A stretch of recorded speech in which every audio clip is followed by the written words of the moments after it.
I am here today to talk about cybercrime and fraud with one of my all-time favorite seasoned CFOs, Gary Zwierzynski. Gary, welcome.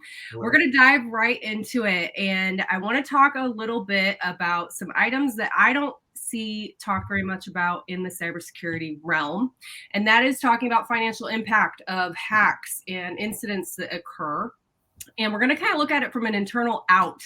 And something that I want to point out today, a lot of people know this about small to medium-sized companies. CFOs are now being put in charge of not only the financial aspect of a company, but also HR and IT reporting to them. So let's talk about that a little bit. I know you've seen this across the board in many facets, but what's your take on that? Can you give us a little insight on that?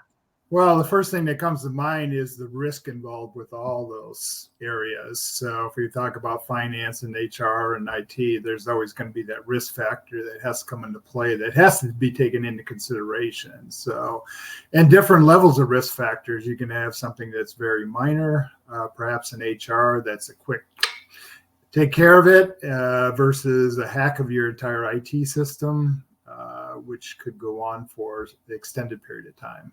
Absolutely. It's a great track if you're looking to get to CEO level, if you get all that experience under your belt. But the expertise alone is at high risk.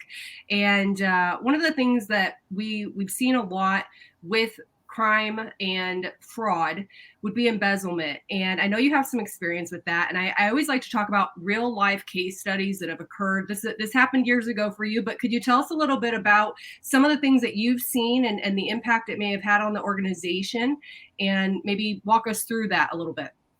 Yeah, so years ago, I was also involved with the internal audit, oversaw internal audit. We had two external teams that were part of the organization. And one of the things that we talked about was profiling and looking for those individuals that may be profiled within the organization to be possibly considering embezzlement. Very interesting, but two instances that indeed didn't meet their description of who embezzles. It was two middle-aged Caucasian women, kids in college, needed financial assistance, and they took it upon themselves to embezzle from the organization. So the first was a very interesting one. In payroll, the individual would do off-cycle payrolls and just do lump sums to herself every other payroll run, or whenever the frequency of the payroll run was,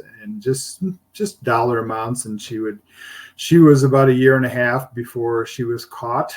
And then the second instance was actually with a credit card machine. So individuals were paying for classes via credit cards, and this individual, who was a manager within the department, also had access to issue credits.